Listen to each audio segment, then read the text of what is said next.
کہ جب کبھی بھی اویسی سیمانچل کو آتا ہے تو ایک ہمارے جو مخالف ہیں، جو نہیں چاہتے کہ سیمانچل سے انصاف ہو، جو نہیں چاہتے کہ سیمانچل کا نوجوان نیتا بن کر ان کی آنکھ میں آنکھ ڈال کر انصاف کا مطالبہ کر سکے، جو یہ طاقتیں نہیں چاہتی کہ ہمیشہ ہماری ماں اور ہمارے بزرگوں کی آنکھوں میں آنسو رہے، وہ ایک ہی الزام لگاتے ہیں کہ مجلس آئے گی تو ووٹ پھٹیں گے۔ میں آپ سے پوچھنا چاہ رہا ہوں، اور آپ اس سچائی کو جانتے بھی ہیں، کہ بی جے پی کئی مرتبہ کامیاب ہو گئی، اس کی کامیابی کے پیچھے کس کا رول رہا ہے؟ کون بی جے پی کو روک نہیں پا رہا؟ پارلیمنٹ کے چناؤ ہوئے، مجلس نے کتنے پارلیمنٹ کی سیٹ پر الیکشن لڑا؟ آخر کیسے تیسری مرتبہ نریندر مودی اس دیش کے پردھان منتری بن گئے؟ جب میں اس سوال پوچھتا ہوں تو اس سوال کا جواب کوئی نہیں دے پاتا ہے۔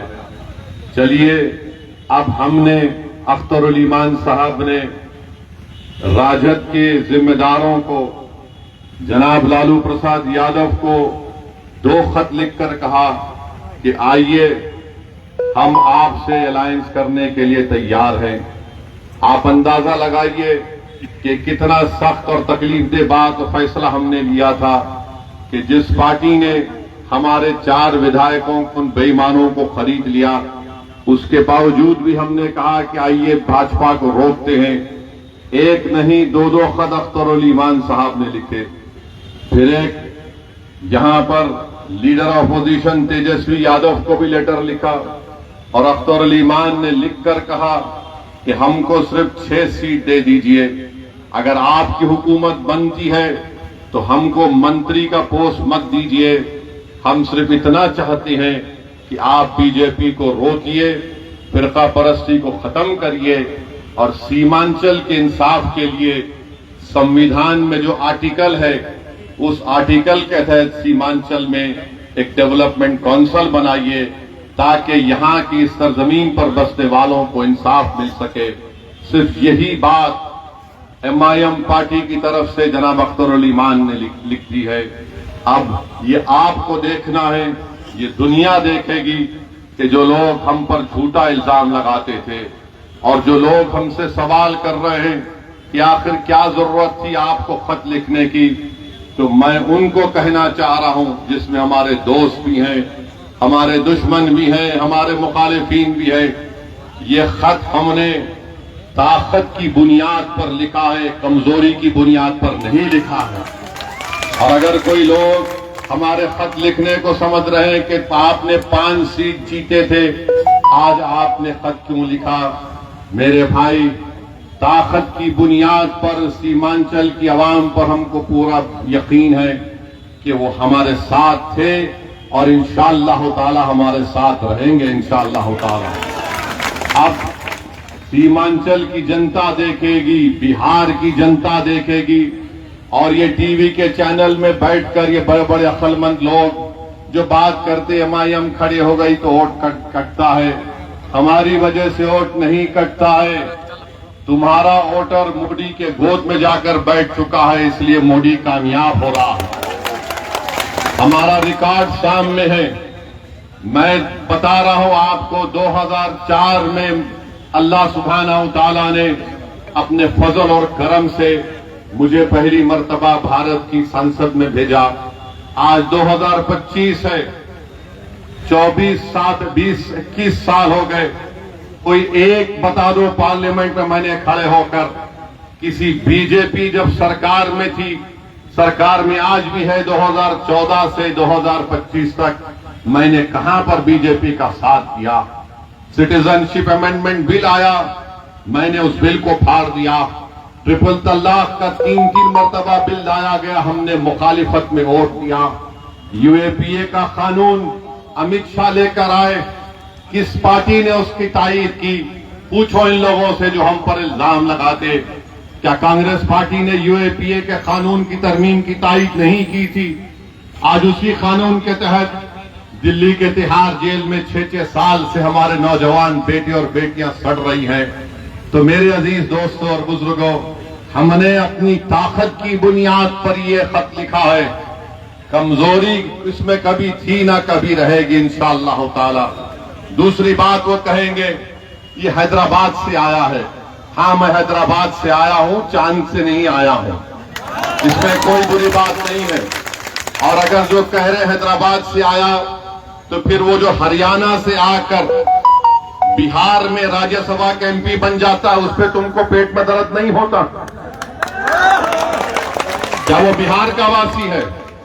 میں حیدرآباد سے ضرور آیا ہوں اور انشاءاللہ تعالی اللہ جب تک زندہ رکھے گا آتا رہوں گا. دنیا کی کوئی طاقت مجھے سیمانچل اور بہار آنے سے روک نہیں سکتی انشاءاللہ تعالی. صرف موت ہی مجھے روک سکتی ہے. مگر اگر میرے آنے سے تمہاری نیند حرام ہو گئی ہے, تمہارا چین برباد ہو چکا ہے, تو میرا آنا کامیاب ہو گیا, کیونکہ تم اس عوام کو دھوکہ دے رہے تھے. آج عوام میں بیداری پیدا ہو گئی. تیسرا وہ بولتے ہیں لیڈرشپ کہاں بنے گی. میرے بھائی, جب کسان زمین میں بیج بوتا ہے تو آسمان کی طرف دیکھ کر دعا کرتا ہے کہ رب کائنات, میں تیری اس بنائی ہوئی زمین پر اس بیج کو بو رہا ہوں, تو کرم فرما دے تاکہ اس بیج سے فصل پیدا ہو جائے. یہی دعا اسد الدین اویسی 2015 سے کر رہا اور زندگی بھر کرتا رہے گا. ہم یہاں پر آپ کی لیڈرشپ کو ٹھہرائیں گے. بہت عرصہ گزر چکا, 1950 سے قریب 20 سال کانگریس کی سرکار رہی, اس کے بعد راجد کی سرکار 15 سال رہی, اب نتیش کمار کو 20 سال 21 سال ہو چکے. بتائیے آپ کی آواز کہاں پر ہے؟ آپ کی آواز کہیں پر نہیں ہوئے, آپ کی آواز کو اٹھنے نہیں دیا جاتا.